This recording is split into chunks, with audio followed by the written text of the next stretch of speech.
আরে এই যে গোপাল, আরে মণিহারি দোকানে তুমি নিশ্চয়ই গিন্নির জন্য কিছু নিতে এসেছো।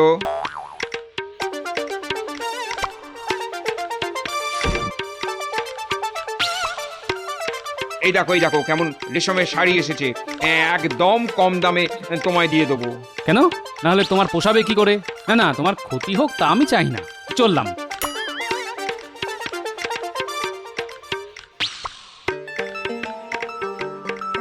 গোপাল, শাড়ি পছন্দ হলো না তো? এই নাও একেবারে খাঁটি সিঁদুর। নাও নাও নাও, ধরো ধরো, পলা, শাঁখা আর আলতা নাও, নিয়ে যাও, দেখবে গিন্নি কত খুশি হয়েছে। সিঁদুর? কি বলবো ভাই, সিঁদুর মাথায় দিতে দিতে সামনের দিকে টাক পড়ে গেল। কবে বিয়ে হয়েছিল বলো তো? আমার তো চাই মনেই পড়ে না। তাহলে হাতির দাঁতে শাঁখা, মুক্তোর পলা এগুলো নিয়ে যাও, একেবারে খাঁটি মাল, বুঝেছো? একেবারে খাঁটি মাল, ঝুটা আমাদের কাছে পাবে না। হ্যাঁ নিতাম, কিন্তু আমি আসলে বাঘের দাঁতের শাখা আর লোহার পলা কিনতে চাইছিলাম। তা তোমার কাছে আছে নাকি? না, এখন নেই, তবে নিয়ে আসতে পারি। আসলে কোথায় পাবো বলো তো? না ভাই, তোমাকে আর কষ্ট করতে হবে না, আমি খুঁজে নেব। সুন্দরবন আর কত দূর, এই তো কাছেই। আরে গোপাল যে, হ্যাঁ, আরে নিয়ে যাও একেবারে দরবারি আতর। হ্যাঁ, গিন্নিকে গিয়ে দাও, দেখবে এই সংসারে আর কোনো শান্তি থাকবে না। এদিকে এসো, এদিকে এসো।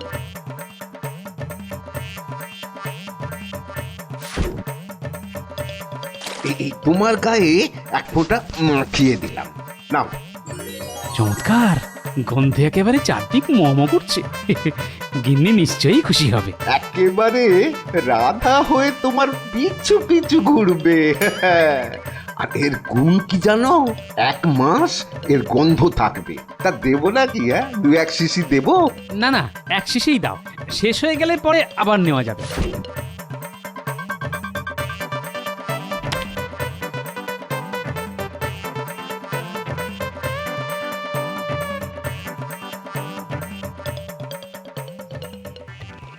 হ্যাঁ রে পুটি, এই তোর দাদু কোথায় বলতো? এত বেলা হয়ে গেছে, কখন স্নান করবে, কখন খাবে, খেয়ে জানে।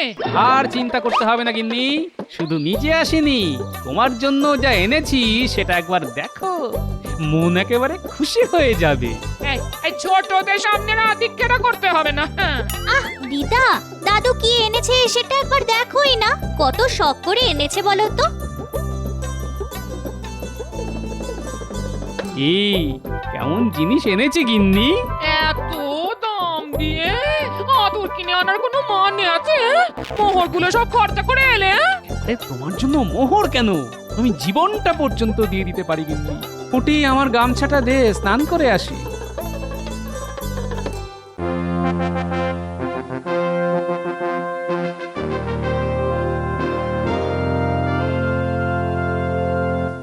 মহারাজের জয় হোক। তা আপনার আগমনের কারণ জানতে পারি কি? নিশ্চয়ই নবাবের ছেলের জন্মদিন আগত, সেই উপলক্ষে নবাব রাজসভার সব সদস্যকে আমন্ত্রণ জানিয়েছে। সবাইকে কিন্তু যেতে হবে। নবাব সবার জন্য উপহারের ব্যবস্থা রেখেছেন। নবাবের উপহার নিশ্চয়ই খারাপ কিছু হবে না।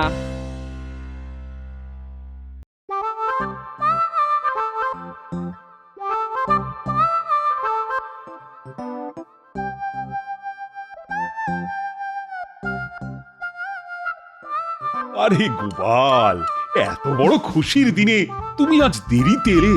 হ্যাঁ মহারাজ, আজ আমারও খুব খুশি খুশি লাগছে, কেন তা বুঝতে পারছি না। কচি পাঠার ঝোল আর মোরগ মশাল্লাম, ছেলের জন্মদিনে সবাই নবাবের গোলাম। কার জন্মদিন মহারাজ?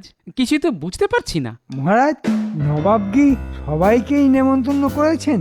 আগে হ্যাঁ, তুমি যে চোখে কম দেখো তা আমি জানি। কিন্তু কানেও যে কম শোনো তা তো জানতাম না।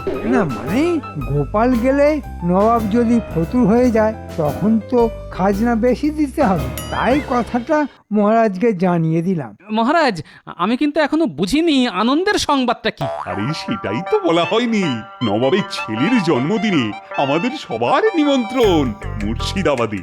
এলাহি ব্যাপার হবে, তাই সবাই আনন্দ করছে।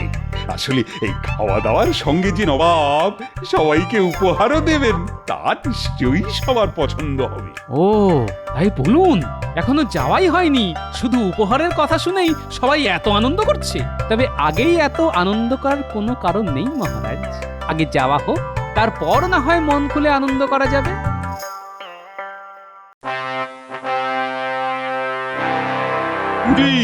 কৃষ্ণনগর থেকে দুধ ফিরে এসেছে? জি জাহাপনা, তারা নাকি আনন্দে একেবারে ঢেই ঢেই করে নাচছে। ভালো ভালো। দেখো উজির, মহারাজ আর তার সঙ্গীদের আপ্যায়নের যেন কোনো ত্রুটি না থাকে। আপনি এই বিষয়ে একদম চিন্তা করবেন না হুজুর, আমি নিজের হাতে তাদের আপ্যায়ন করব।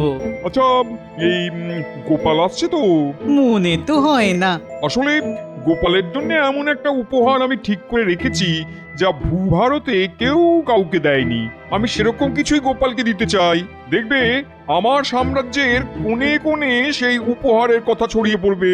সেটা কি আর আমি জানি না হুজুর, আপনার মতো দাতা আর কজনই আছে বলুন।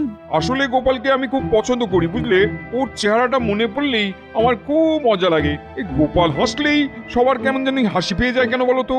কোনো কোনো মানুষ আছে যাদের কাজই হচ্ছে লোক হাসানো, গোপাল হচ্ছে সেই জাতেরই একজন। গোপালকে কেউ রাখতে দেখেছে কখনো? না মহারাজ, গোপালের শরীরে নাকি রাগ বস্তুটাই নেই। তাই? বাহ, বেশ বেশ বেশ বেশ, খুব ভালো খুব ভালো। এমন লোকই তো আমার চাই।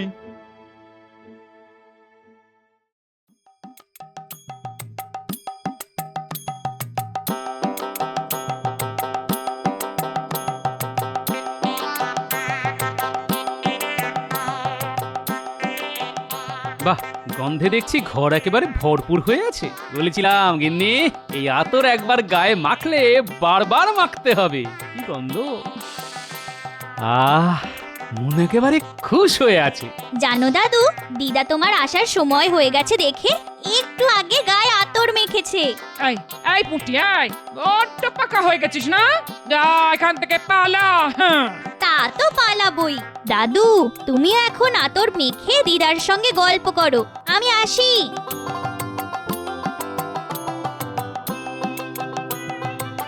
কাল মুর্শিদাবাদ যেতে হবে বুঝলে, নবাবের ছেলের জন্মদিন উপলক্ষে মহারাজের সভাসদদের নিমন্ত্রণ করেছে। খাওয়া দাওয়ার সঙ্গে শুনলাম নবাব নাকি উপহারও দেবেন। ব্যাপারটা একটু কেমন যেন লাগছে না? মনে যদি সন্দেহ থাকে তবে যেও না। হ্যাঁ, ঘরে বসে থাকো আর গায়ে আতর মাখো। হ্যাঁ, আমার মনের কোণে যখন কোনো মেঘ জমে তখন তা সত্যি হয় গিন্নি, সেটা তো তুমি ভালো করেই জানো।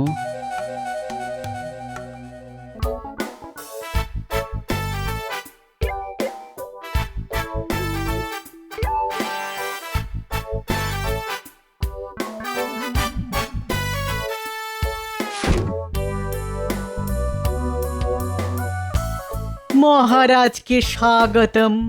মুর্শিদাবাদের মাটি ধন্য হলো আপনার পদার্পণে। আসুন আসুন আসুন আপনারা, নবাব সবার জন্য অপেক্ষা করে আছেন।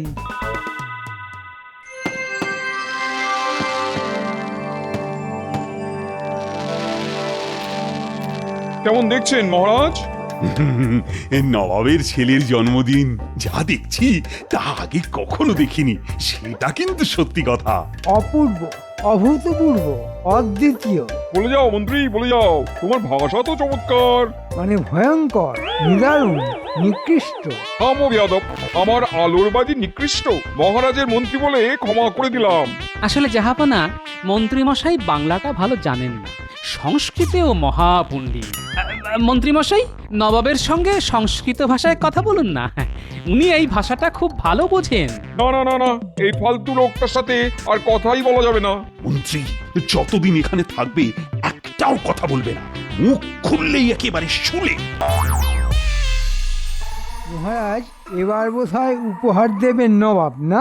ইস, আমি যদি নবাবকে কোনো উপহার দিতে পারতাম তবে নবাব কত খুশি হতেন। কিছু কি ভেবেছেন কি দেবেন? আমি তাহলে এক্ষুনি জোগাড় করে নিয়ে আসতে পারি।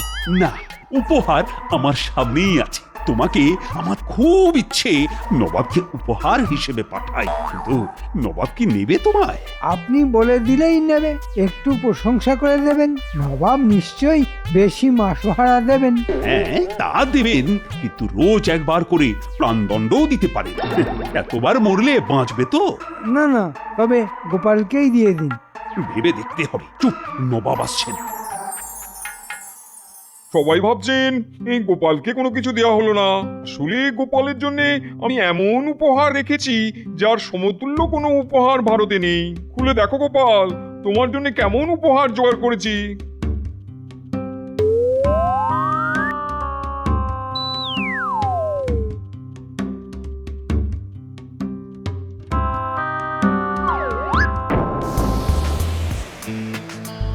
জাহাপনা, আজ যে উপহার আমি পেলাম তার কোনো তুলনাই নেই। সব উপহার একদিন ক্ষয় পেয়ে যাবে, কিন্তু এই বোতলের বাতাস কখনো শেষ হবে না। ধন্যবাদ মহারাজ, আমি আপনার কাছে সারা জীবন কৃতজ্ঞ থাকলাম। তুমি সমজদার লোক, তুমি এই উপহারের আসল মর্ম বুঝেছো। যেমন কর্ম তেমন ফল, অতি চালাকের গলায় দড়ি। ঠিক হয়েছে, আমরা বাড়ি ফিরবো হীরামানিক নিয়ে, আর গোপাল ফিরবে হাওয়া ভরা বোতল নিয়ে। এই হলো ব্যাপার। বেটা গোপালকে যা হেনস্থা করলেন নবাব, তার চোখে দেখা যায় না। শোন, তোরা সবাইকে এই খবরটা দিয়ে দিস, বেশ রসিয়ে বলবি, বুঝলি? তার বলতে কেচ্ছা কে না ভালোবাসে বল। ও নিয়ে তুই ভাবিস না, আগুনের মতো এই কেচ্ছা ছড়িয়ে দেব সারা ওই কৃষ্ণনগরের ঘরে ঘরে। শেষ পর্যন্ত নবাব তোমার ওপর শোধ নিলেন তাহলে? গোপালের উপর শোধ নেওয়া এত সহজ নয় গিন্নি। এর উত্তর আমি দেবই, এবং ওই বোতল দিয়ে। বোতলটা যত্ন করে রেখে দিও, কাজে লাগবে।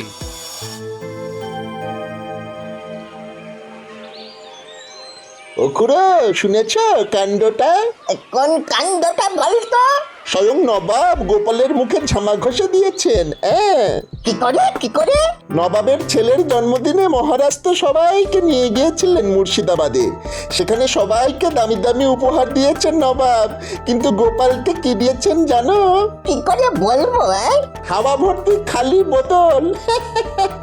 ভাবতে পারছো কি অপমান? এ তো শুধু অপমান নয়, একেবারে গোপালের নাক কেটে দিয়েছে বল। যাও যাও, আর দেরি না করে বেরিয়ে পড়ো, সবাইকে খবরটা দিয়ে দাও, গোপালের দর্প চূর্ণ হোক। এক্ষুনি যাচ্ছি, এক্ষুনি যাচ্ছি।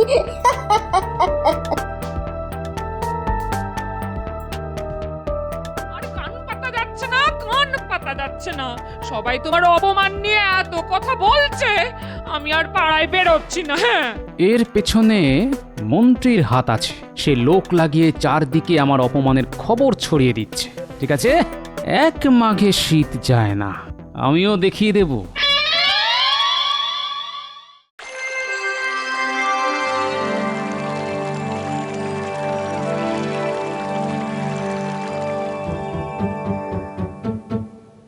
গোপাল, গোপাল এলো না এখনো? মহারাজ, এত বড় একটা অপমান সহ্য করতে একটু সময় তো লাগবেই। মানের অপমান জুতো পেটা করলেও যায় না, গোপালের শোধ নেবেই। আমাকে এমন অপমান করলে আমি আত্মহত্যা করতাম। এতদিন কেন করেনি সেটাই তো বুঝতে পারছি না।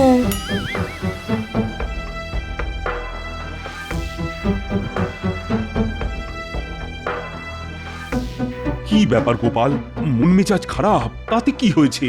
গোপালকে আজ কেমন চনমনে লাগছে না? হবেই না কেন, নবাবের হাওয়া খেয়ে একদম চাঙ্গা হয়ে গেছে। কি ব্যাপার দূত? নবাব কোনো খবর পাঠিয়েছেন? আগে হ্যাঁ মহারাজ, নবাব বিশেষ কাজে কৃষ্ণনগরে আসছেন, কয়েকদিন থাকবেন, তার আপ্যায়নে যেন কোনো ত্রুটি না হয়। নবাব যেভাবে আমাদের আপ্যায়নের ব্যবস্থা করেছিলেন ততটা হয়তো পারবো না, তবে চেষ্টা করব কাছাকাছি যাওয়ার। আর মন্ত্রী, নবাবের জন্য সেরা উপহারের ব্যবস্থা তোমাকেই করতে হবে। তা যা বলেছেন মহারাজ, নবাব যেভাবে আমাদের সম্মান করেছেন তার যোগ্য প্রতিদানই তিনি পাবেন। বিশেষ করে গোপাল, তাকে দেখুন এখনো নবাবের হাওয়া খেয়ে যাচ্ছে। কি আরাম, কি আরাম। মহারাজ, বাতাসের গতি কখনো বন্ধ হতে দেখেছেন? নবাব আমার আয়ু আর বুদ্ধি দুটোই বাড়িয়ে দিয়েছেন মহারাজ।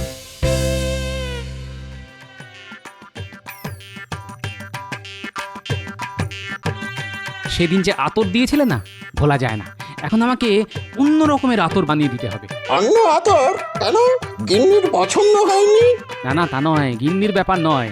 আমাকে এমন আতর বানিয়ে দাও যেটা হবে মারাত্মক দুর্গন্ধযুক্ত এবং তা সারা জীবন গায়ে থাকবে, কেউ তার আশপাশ দিয়ে যেতে পারবে না। হ্যাঁ হ্যাঁ, ওটা কোনো ব্যাপারই না, দুদিন বাদে এসে নিয়ে যাও। সঙ্গে আরেকটা জিনিস দিও, যাতে আতরের গন্ধ ধুয়েও ফেলা যায়। আরে হ্যাঁ হ্যাঁ, তা আমরা এমনিতেই দিই, তুমি কিছু চিন্তা করো না। শোন, নবাব আসছে এখানে, একটা তাক লাগানো উপহার দিতে হবে আমায়। তাকে দেবেন কিছু ঠিক করেছেন? দূর ছাই, আমার মাথায় তো কিছুই আসছে না। আপনার মাথায় আসবে না, দেখতে হবে গোপাল কি দেয়। ভালো কথা বলেছিস তো। গোপালের বাড়িতে আড়ি পার, দেখ ও কি দিচ্ছে, তারপর সেটা ঝেড়ে দিলেই হবে। ভালো বলেছিস তো, তাহলে আর কি, আজ থেকেই নজর রাখ।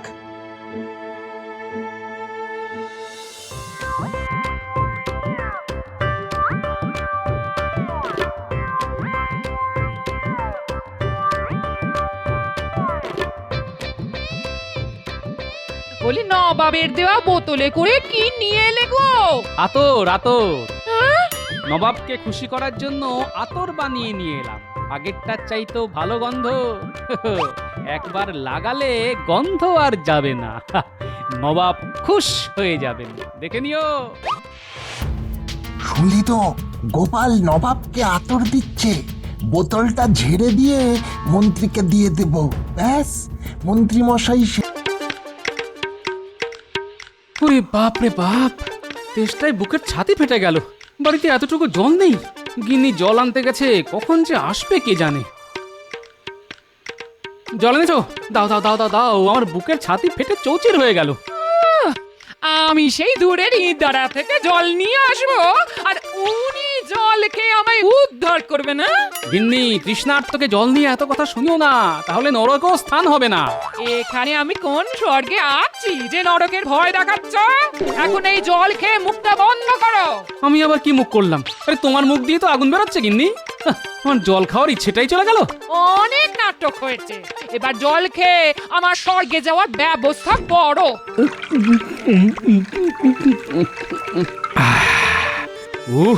এই যাত্রায় প্রাণটা বেঁচে গেল। তোমার স্বর্গে যাওয়ার আর কোনো বাধা রইল না গিন্নি।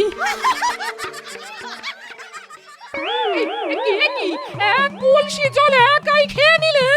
এই তোমার তো পাতালেও জায়গা হবে না। হ্যাঁ, পাতালেই জল থাকে, আর জল মানেই জীবন। আমি পাতালে গেলে তোমার জন্য জল নিয়ে আসবো গিন্নি। এত জল যে খেয়ে কুলোতে পারবে না। তুমি রাজসভার লোক, তুমি কেন যাবে? যাব আমি। আর শোনো, এই দূর দূর গ্রাম থেকে জল আনতে পারছি না। তোমার বুদ্ধি নিয়ে আমার চিরকালই সন্দেহ ছিল, আর এখন আরো আরো বাড়ছে বাড়ছে। মহারাজকে বলে বাড়িতে একটা ইঁদারাও খুঁড়াতে পারছো না? না, পারছি না। সারা দেশ জুড়েই এখন খরা চলছে। আমি একার জন্য কি করে ইদারা খুঁড়তে বলি বলতো? তাহলে পাতালেই থাকো আর পেট পুড়ে জল খাও, আমিও বাঁচবো। আর তড়িবাত করে রান্না করতে হবে না। হ্যাঁ,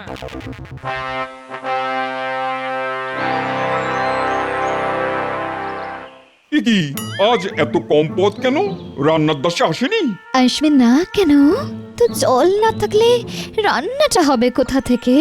এত দাস দাসী তারা কি করছে? তারা জল নিয়ে আসতে পারেনি? সবাইকে তাড়িয়ে দেবো।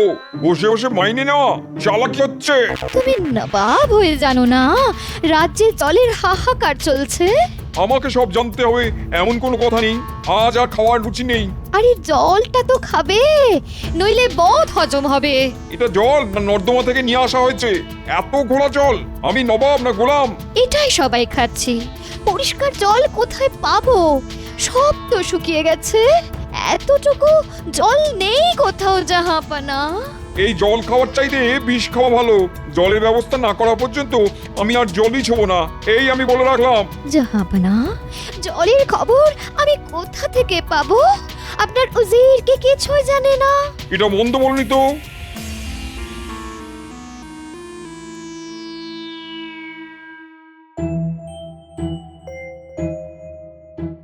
মহারাজ, রাজ্যের কোথাও জল নেই। মনে হয় এবার পাতালেই বাস করতে হবে। আমার কানেও এসেছে, রাজবাড়িতেও এখন জলের খুব অভাব। তা কি করা যায় বলো তো মন্ত্রী? কেন মহারাজ, সাগর থেকে জল নিয়ে আসবো? কলসি করে? তা মহারাজ এই কাজটা মন্ত্রীমশাইকে দিন না, সাগর থেকে মিষ্টি ও পরিশুদ্ধ জল নিয়ে আসবে। আমি কোনো পরামর্শ দিলেই গোপাল তাতে বাধা দেয়। এটা কি ঠিক হচ্ছে মহারাজ? গোপাল বাধা দেয় বলেই আমার রাজত্ব এখনো টিকে আছে। হ্যাঁ, আর তোমার কথাই চললে না কবেই প্রজারা আমায় তাড়িয়ে দিত। হ্যাঁ, তা ঠিক বলেছেন। আসলে আমি যে বুদ্ধি দিই তা গোপাল বুঝতেই পারে না। ওর যদি বুদ্ধি না থাকে তার জন্য কি আমি দায়ী? মন্ত্রীমশাই এতদিনে এই মহান সত্য কথাটা বুঝেছেন। সত্যিই তো, আমার যদি বুদ্ধি কম হয় তার জন্য মন্ত্রীর কি দোষ? তা মন্ত্রী, তা এবার বলো তো রাজ্যের জলাভাব কি করে মেটানো যায়? সাগর থেকে নদী কেটে যদি আমাদের রাজ্যে নিয়ে আসা যায় তবে আর জলের কোনো অভাবই থাকবে না। মন্ত্রীমশাই ঠিক কথাই বলেছেন। তবে প্রশ্নটা হলো, কে এই নদী খুঁড়বে? মন্ত্রীমশাই? আমি একা কেন খুঁড়বো মহারাজ? আমি রাজ্যের মন্ত্রী। আপনি বরঞ্চ গোপালকে খুঁড়তে বলুন। কোদাল চালাতে ও ওস্তাদ। খোঁড়ার কথাই যখন উঠলো তখন ইদারা খোঁড়াই ভালো। রাজ্যে যদি বড় বড় ইদারা খোঁড়া যায় তবে জলের কষ্ট মিটে যাবে। পাতালে যে কি আছে তা মন্ত্রীমশাই জানতে পারবেন। তাহলে আর জল আনতে সাগরে যেতে হবে না। দেখলে মন্ত্রী, একেই বলে গোপালের বুদ্ধি। হ্যাঁ, আর তোমার মতো নির্বোধরাই সাগর থেকে জল আনার কথা বলে। কাল থেকে গোপাল ইদারা খোঁড়ার জন্য লোক লাগাও। উচিত, আজ তোমার দুটো কানই যদি কেটে দিই তাহলে কেমন লাগবে? তাহলে তো জাহাপানা আপনারই ক্ষতি। আমি কানে না শুনলে আপনার আদেশ মানব কি করে? বুঝলাম। আচ্ছা, যদি তোমার চোখ গেলে দিই তাহলে কেমন হয়? খুব ভালো হয়। নবাবরা সাধারণত উজিরদের চোখ দিয়েই তো রাজ্যটাকে দেখে। আপনি সেটাও দেখতে পাবেন না। কাজের মধ্যে কাজ এটাই হবে। তোমার কি মনে হয় তুমি চোখে দেখতে পাও? না হুজুর, আজ সব কিছুই কেমন জানি আবছা আবছা লাগছে। আসলে নবাব কুপিত হলে উজির কখনো চোখে পরিষ্কার দেখতে পায়। শুধু আজ কেন, মনে হয় বহুদিন ধরেই তুমি চোখে কম দেখো। নইলে দেশে যে এত জলাভাব তা তুমি দেখতে পাওনি কেন? আমি পর্যন্ত আজ নর্দমার জল খেয়ে এসেছি। তুমি কি আমার মৃত্যু চাও? হুজুর, আমি বড় বড় ইদারা খোঁড়ার জন্য অনেক চেষ্টা করেছি, কিন্তু লোক পাচ্ছি না হুজুর। তারা সবাই জল আনতে অনেক দূর দূর গ্রামে চলে যাচ্ছে। ইদারা খোঁড়ার সময় তাদের তো নেই। তাহলে তো খুবই বিপদ। লোক পাবো কোথা থেকে? আপনার কি মনে হয় আমি সেটা ভাবিনি? ভেবেছি হুজুর, জব্বর একটা বুদ্ধি বার করেছি। বলে ফেলো, আমার আর তর্স হইছে না। আপনার হাতেই তো লোক আছে। আমার হাতে লোক থাকলে কি আর তোমায় এখানে বসিয়ে রাখতাম? তা একেবারে ঠিক কথা বলেছেন, কিন্তু লোক তো আপনার হাতেই আছে। আমার হাতে আছে অথচ আমি জানি না। কে বলো? কেন মহারাজ, কৃষ্ণচন্দ্রের সভাসদরা শুনলাম তারা নাকি বড় বড় ইদারা খুঁড়তে শুরু করেছে। লোকের অভাব নেই, কিন্তু মহারাজ নবাবকে টক্কর মারবে সেটা কি খুব ভালো দেখাবে? প্রজারা তো দুয়ো দেবে আপনাকে। সভাসদদের এখানে নিয়ে আসতে পারলে ওদের কাজ বন্ধ হয়ে যাবে, আর আমরা তাদের দিয়ে ইদারা খুঁড়িয়ে নেব। এটা তো ভালো বলেছো উজির, কিন্তু তাদেরকে এখানে আনবো কি করে? সামান্য একটা প্রশ্ন করার জন্যে। কি সেই প্রশ্ন? মাটির তলায় কি আছে? আর কেউ না পারুক, গোপাল এই প্রশ্নের উত্তর দেবেই। ব্যাস তাহলে আপনিই বলবেন প্রমাণ করে দেখাও, আর প্রমাণ করতে গেলেই ওদের মাটি খুঁড়তে হবে। 9 জন 9টা ইদারা খুঁড়ে ফেললে আর আমাদের জলের কষ্ট থাকবে না। বাবা বাবা বাবা বাবা, বেশ বুদ্ধি দিয়েছো তো। তাহলে ওদের কাছে দুধ পাঠাও, অবিলম্বে যেন তারা এখানে এসে প্রশ্নের জবাব দেয়। 9 জনকেই কিন্তু আসতে হবে। জি জাহাপানা।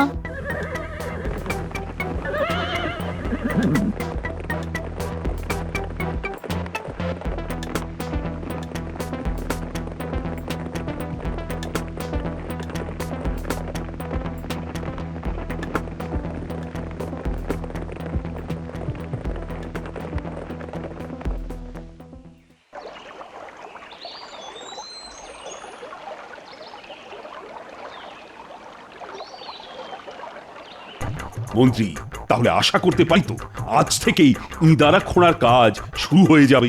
আগে মহারাজ সব প্রস্তুত, কিন্তু গোপাল যেন এই কাজে হাত না দেয়। না না, মাটির নিচে যে জল থাকে সেটা আমি জানি, মন্ত্রী মশাই হয়তো জানেন না, তবে এবার জানতে পারবেন। গোপাল যদি সবই জানে তবে আমাকে বাদ দিন মহারাজ, গোপালই করবে। না না না না না, মন্ত্রী মশাইয়ের জানা দরকার মাটির তলায় কি আছে। মাটির নিচে যে মাটি থাকে তা আমি জানি মহারাজ। তারও নিচে কি থাকে সেটা তো জানতে হবে নাকি? গোপাল কিন্তু আমার জ্ঞান নিয়ে মস্করা করছে মহারাজ। কি ব্যাপার দুধ, আর নবাবের সব ঠিক আছে তো? আগে তা ঠিক আছে, কিন্তু নবাবের মাথায় একটা প্রশ্ন এসেছে। তার উত্তর খুঁজতেই তিনি আপনার নবরত্ন সভার সবাইকে দরবারে তলব করেছেন, এবং আজই। হ্যাঁ, আজই? তা তো হবে না।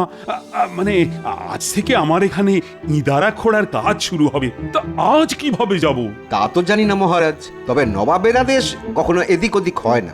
আজ মানে আজ। ও গোপাল, কি করা যায় বলো তো? আমার মনে হয় নবাব জিজ্ঞেস করবেন আমরা সবাই কুশলে আছি তো। আমি তোমাকে প্রশ্ন করছি, তুমি থামো। যে আজ্ঞে মহারাজ। মন্ত্রী, তুমি আজই নবাবের কাছে যাওয়ার ব্যবস্থা করো। তাহলে ইঁদারা খোঁড়ার কাজ কিভাবে হবে? আমাদের পাতাল প্রবেশ ঘটবে, প্রজাদের কাছে আর মুখ দেখাতে পারবো না। তোমাদের ডেকে পাঠানোর জন্য আমি খুবই দুঃখিত। আসলে আমার মাথায় একটা প্রশ্ন এসেছে, এখানে কেউ তার উত্তর দিতে পারছে না। যদি তোমরা পারো তবে খুবই উপকৃত হই। হুজুর, আপনি আমাদের প্রশ্ন করবেন তাতে আমাদের কষ্ট হবে কেন? এমন কোনো প্রশ্ন নেই যার উত্তর আমার অন্তত জানা নেই। চমৎকার চমৎকার। আচ্ছা বলো তো, মাটির তলায় কি আছে? এটা কোনো প্রশ্ন হলো হুজুর? মাটির তলায় মাটি থাকে, আর কি থাকবে? এই কে আছিস? মন্ত্রীকে বাইরে বের করে রাখ।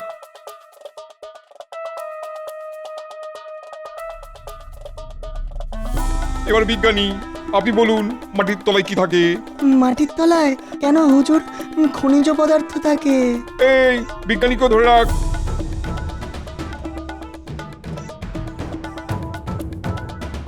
এবার গোপাল, বলো তো কি থাকে? জল হুজুর, এটা তো খুব সহজ প্রশ্ন হয়ে গেল। না, ততটা সহজ নয়। তোমাকে তো প্রমাণ করতে হবে যে মাটির তলায় জল থাকে।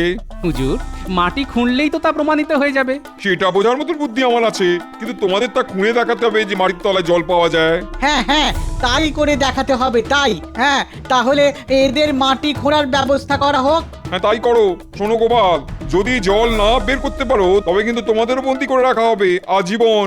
উজির, এদের খাওয়া দাওয়ার ব্যবস্থা করো। কাল থেকেই ওদের মাটি খোঁড়ার কাজে লাগিয়ে দাও। আমাদের দিয়ে মাটি খোঁড়াবেন? খুব ভালো কাজ হুজুর, এই বুদ্ধি নিশ্চয়ই উজির সাহেবের দেওয়া। হুজুরকে এত ভালো বুদ্ধি আর কে দেবে? তুমি?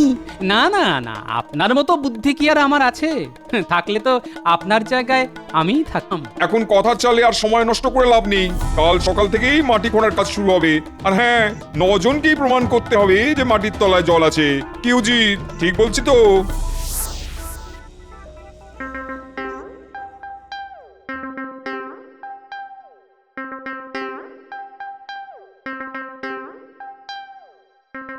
বাপরে, এত খাবার! গোপালের ভুঁড়ি তো আজ আর নড়তেই পারবে না। না, খেয়ে দেয়ে তুমি নাক ডাকাও, আমরা চললাম মাটির তলায় কি আছে তা দেখতে। তাহলে তো ভালোই হতো মন্ত্রী মশাই, কিন্তু আমি না গেলে তো সারা জীবন আপনাকে এখানে বন্দি থাকতে হবে। মহারাজও কিছু করতে পারবেন না। আমাকে বন্দি করা অত সহজ নয়। এক সময় যা তরোয়াল খেলতাম না, এক মহান রাজা আমাকে তার সেনাপতি করেছিল। এই কথা আমি নিজের মুখে কোনোদিন তোমাদের বলেছি? আচ্ছা এখন কি দিয়ে বললে, মুখ দিয়ে না কান দিয়ে? মহারাজ যে কি করে তোমাকে সহ্য করে তা কি জানি বাবা। কেন সহ্য করে তা এখন বুঝবে, তবে তোমাকে উদ্ধার করা মনে হয় আমার পক্ষে সম্ভব নয়। তা করবে কেন? আমি এখানে বন্দি হলে তোমারই ভালো, তুমি মন্ত্রী হবে। তোমার বকবকানি বন্ধ করো, খাওয়া হয়ে গেছে, এবার জলের খোঁজ করো। তেষ্টায় ছাতি একেবারে ফেটে যাচ্ছে। কেন তোমার বুদ্ধি না থাক, মুখে তো মধুর বচন আছে, তাই দিয়ে জল আদায় করো। কে আছো? আমাদের একটু জল খেতে দাও, তেষ্টায় ছাতি ফেটে যাচ্ছে যে। নবাবের আদেশ আছে, খাবার পর জল খেলে ঘুম পেয়ে যাবে, তাই জল তোমরা পাবে না। আচ্ছা বুঝলাম কেন আমাদের দিয়ে ইদারা খোরাচ্ছে। তার মানে এখানেও জলের কষ্ট। তবে এই অপমান হজম করার লোক গোপাল নয়, নবাবকে এর জন্য আমার কাছে ক্ষমা চাইতে হবে। এই চেষ্টা নিয়ে মাটি কাটা যায়, তার উপর কি প্রচন্ড গরম, কি রোদের তেজ। এর থেকে তো কারাগারে থাকাই ভালো ছিল। ঠান্ডায় ঠান্ডায় থাকতে পারতাম, জল না হয় নাই খেতাম। আপনি কি ছোটবেলায় উঠছিলেন মন্ত্রী মশাই? এতদিনের কথা কি মনে থাকে গোপাল? আরে একটু জল না পেলে তো আর পারছি না। এতটুকুতেই কাইল হয়ে পড়লে গোপাল? এখনো তো জলের সন্ধান পেলাম না। শুধু মাটি আর মাটি। আমি ঠিকই বলেছিলাম, মাটির তলায় মাটি থাকে। মাটির তলায় মাটি, তার নিচে মাটি, তারও নিচে মাটি, তারপর জল। তোমার কথার ওপর না আমার কোনো বিশ্বাস নেই। কেন যে জল বলতে গেলে কে জানে। এখন মাটি কোপাও কোপাও। না, এরা জল দেবে না, থুতু গিলে জীবন ধারণ করতে হবে, নইলে কারাবাস। উফ, আমাদের কষ্টটা যদি মহারাজ জানতে পারতো। কি হতো? মহারাজ কি মাটি কোপাতো? না না, নবাবকে বলে আমাদের একটা ব্যবস্থা তো করতে পারতো। না, সে গুড়ে বালি। আমাদের কাজ আমাদেরই করতে হবে।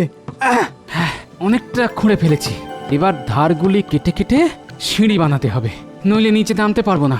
একবার সিঁড়ি তৈরি হয়ে যাক, তারপর শুরু হবে আমার খেল। কত ধানে কত চাল তা আমিও দেখে নেব।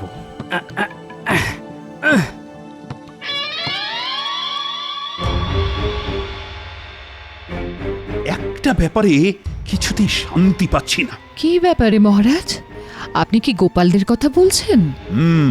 সেটাই ভাবছি। আমার প্রজারা এদিকে জলকষ্টে আছে, দূর দূর গ্রাম থেকে খাবার জল নিয়ে আসছে। সেই জন্য ইদারা খোঁড়ার কাজ শুরু হবার মুখে নবাব তাদের নিয়ে চলে গেল। বিষয়টা কেমন জানি লাগছে। আমার মনে হয় ইদারা খোঁড়ার কাজটা নবাব আগেই করতে চায়, যাতে প্রজারা বলতে না পারে মহারাজকে দেখে নবাব এই কাজ করেছে।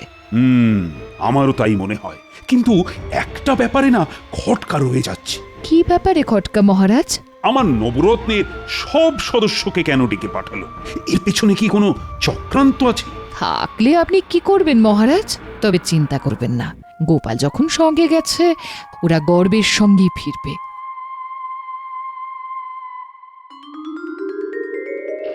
নিচে জল দেখা যাচ্ছে, বেশ টলটলে। এত নিচের জল কখনো খারাপ হতে পারে না। নবাবকে তাহলে প্রমাণ দেওয়া গেল, তবে এমন প্রমাণ যা নবাব কল্পনাও করতে পারবে না। কই হে উজির, প্রমাণ চোখের সামনেই আছে, শুধু নবাবকে নিজের চোখে দেখতে হবে। কি হলো কি? এই ভর দুপুরে কাজ ফেলে দিয়ে এত চিৎকার কেন? চিৎকার করব না তো কি করব? পাতালে ঘুমাবো? তা মাটির তলায় কি আছে তা জানা গেল? জানা গেল মানে? নিজের চোখে দেখে এসেছি। তবে চলো চক্ষু কর্ণের বিবাদ ভঞ্জন করে আসি। না না উজির মশাই, আগে নবাব, তারপর তার সহচররা। আমি তো সেটাই নিয়ম বলে মনে করি। আরে ছাড়ো তোমার নিয়ম, আমি নিজে গিয়ে দেখবো, তারপর নবাব যাবেন। আমি কিন্তু নবাবকে এই কথা বলতে বাধ্য হব। যাও যাও, গিয়ে বলো আমি আগে যাব, তারপর নবাব। এই বুদ্ধি তো আমিই দিয়েছিলাম নাকি? নবাব সেটা দেখুক। আমার বুদ্ধি যে বিফলে যায় না, সেটা নবাবকে বোঝাতে হবে। তবে যাও, নবাবকে যা বলার তা আমিই বলবো। তোমার যা খুশি বলতে পারো, আমি নিচে চললাম। আপনার যা ইচ্ছে। সিঁড়ি কাটা আছে একদম নিচ পর্যন্ত, শেষে টলটলে জল।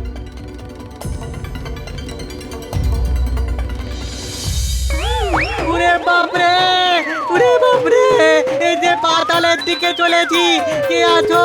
বাঁচাও, বাঁচাও।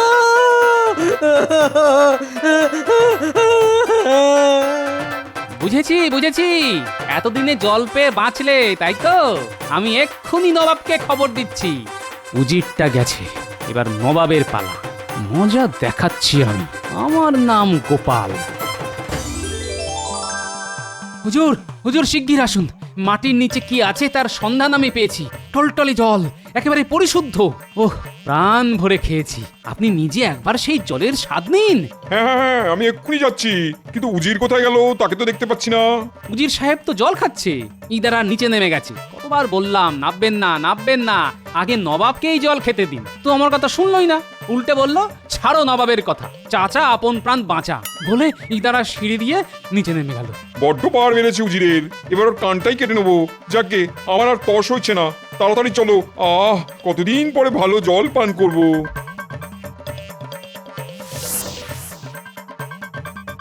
ওই দেখুন কেমন ইদারা কাটা হয়েছে। নিচে নামলে দেখতে পাবেন জল একেবারে টলটল করছে। আহ, কি মিষ্টি তার স্বাদ।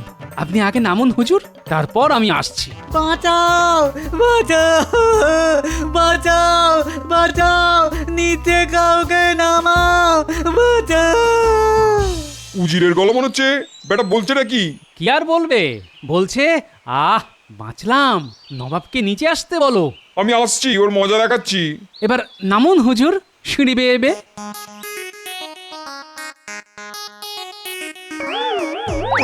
বাঁচাও, বাঁচাও, বাঁচাও। যাক, এতক্ষণে প্রতিশোধ নেওয়া গেল। শঠে ষাট্ঠং। তোমাদের বুদ্ধিতে ওদের দিয়ে ইদারা কাটার ব্যবস্থা করা হলো। এবার উঠবো কি করে? আহমক কোথাকার। আমি কি জানতাম যে গোপাল এইভাবে প্রতিশোধ দেবে? ব্যাপারটা কিন্তু খুব খুব অন্যায় করলো গোপাল। অন্যায় করেছো তুমি। আগে ওপরে উঠি, তারপর তোমার কান যদি আমি না কাটি, তো আমি আর নবাব থাকবো না। এবার নিচে নামা যেতে পারে। নবাবকে বলতে হবে কি অন্যায় করেছে উজির, আপনাকে ভুল বুঝিয়ে। ওদিকে আমার দড়ি আর আংটা রাখা আছে। আংটাটা মাটিতে পুঁতে দড়ি ধরে নিচে নেমে দেখি নবাব আদপেই শিক্ষা পেয়েছে কিনা।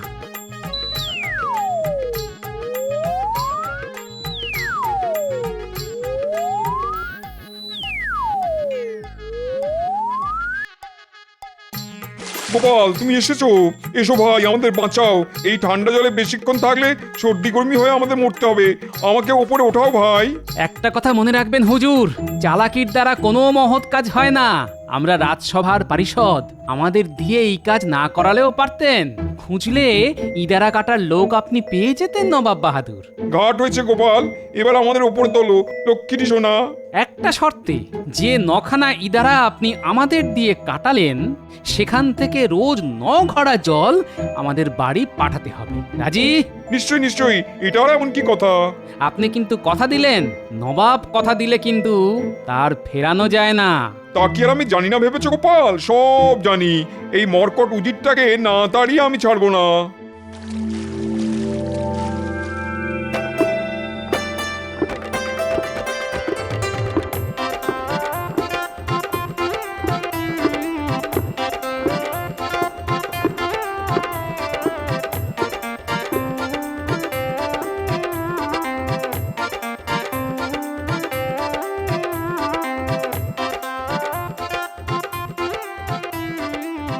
গিন্নি, ও গিন্নি, আরে দেখো তোমার জন্য কি এনেছি। মা, তুমি তুমি তুমি কোথা থেকে আসলে? আমি তো ভেবেই সারা। পাতাল থেকে জল নিয়ে এসেছি গিন্নি। তোমায় আর কষ্ট করে দূর গ্রাম থেকে জল আনতে হবে না, রোজ 9 ঘড়া জল তোমার ঘরে পৌঁছে যাবে। কে পাঠাবে গো? স্বয়ং নবাব মাটির নিচে কি আছে তা বিস্তারিত ভাবে বুঝিয়ে দিয়ে এসেছি, আর আমার পিছনে লাগার সাহস পাবে না। শঠে ষাট্টং দিয়ে এসেছি। ও মা, তোমার যে এত বুদ্ধি তা তো আগে জানতাম না। বুঝলে গিন্নি, আমি কিন্তু আর বেঁচে নেই, মরে গেছি। এই সকাল সকাল কি অলক্ষণে কথা বলছো তুমি? না গো, আমি সত্যি বেঁচে নেই গো। এই কিছুক্ষণ আগেই দেহ ছেড়ে চলে গেছি। ও মা গো, বলি জল জানতো লোকটা মরে গেল। আমি যে বেধবা হয়ে গেলাম। এবার কি হবে গো? ওরে ওরে, তোরা কে কোথায় আছিস রে? তাড়াতাড়ি তাড়াতাড়ি আয় না, এসে দেখে যা, তোদের দাদু দেহ ছেড়ে চলে গেছে রে। আরে আমার কথাটা শুনবে তো? না না না না না, শোনার কি আছে? সামনে একটা জল জ্যান্ত ভূত বসে আছে, আমি তার সঙ্গে কথা বলি কিভাবে? কি হয়েছে দিদা? দাদুর কিছু হয়নি তো? মরে গেছে, মরে গেছে রে তোদের দাদু, আমাকে ভাসিয়ে দিয়ে চলে গেল। ওরে আমার কি হবে রে? তোদের কি হবে রে? তোদের দাদু যে আর নেই রে। দাদুর আবার কি হলো? ওই তো দিব্যি খাটের উপর বসে পা দোলাচ্ছে, আর তুমি ভেবে বসলে দাদু সত্যিই মরে গেছে। আরে আমায় পুরো কথাটা বলতে না দিয়ে মরা কান্না কাঁদতে শুরু করে দিলে। সকালবেলা এসব কথা বলতে হয়? তোরাই বল। কি আশ্চর্য! আরে পুরো কথাটা শুনবে তো নাকি? আমি বলতে গিয়েছিলাম, কাল রাতে একটা স্বপ্ন দেখেছিলাম যে আমি মরে গেছি, তোদের দিদার কাছে একটু ইলিশ মাছের পাতুরি খেতে এসেছি। আমাকে না বলতে দিয়েই তোদের ডাকতে শুরু করে দিল। কি কান্না, কি কান্না! ও দাদু, স্বপ্ন নিয়ে এত ভাবার কিছু নেই। আর যদি তুমি দেখো মহারাজা হয়ে গেছো, তাহলেই কি সেটা সত্যি হবে? এটাই তো আসল কথা। স্বপ্ন আর বাস্তবের মধ্যে অনেক তফাৎ, এটা তো বুঝতে হবে। যাকে বাবা, ভাগ্যিস তোরা এসেছিলি, নইলে এতক্ষণে হয়তো চিতায় উঠতে হতো। যাই, গিয়ে ভালো করে স্নান সেরে রাজসভায় যাই, একটু দেরি হয়ে গেল আজ।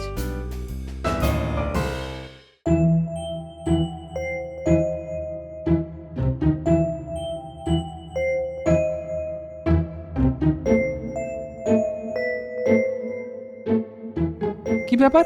মহারাজের মুখে কোনো কথা নেই, সবাই চুপ করে আছে। মহারাজের কি শরীর খারাপ? না গোপাল, কাল একটা স্বপ্ন দেখে মনটা খুব মুষড়ে পড়েছে। মহারাজ, স্বপ্ন তো আমরা মাঝে মাঝেই দেখি, কিন্তু তা নিয়ে খুব একটা মাথা ঘামাই না। ওই ওই শুরু হলো গোপালের জ্ঞান দেওয়ার চেষ্টা। দেখছো মহারাজের মন খারাপ, তার উপর এত বক বক দিলে তো সবকিছু মহারাজের গুলিয়ে। না না, গুলিয়ে যাবে কেন? কাল রাতের স্বপ্নের কথাটা না আবার মনে পড়ে গেল। আহা, তেমন যদি সত্যি হতো। আচ্ছা, মহারাজের কি হলে মন ভালো হয়ে যাবে তা আমি জিজ্ঞেস করতে পারি মন্ত্রী মশাই? তোমার জিজ্ঞেস করার কি আছে?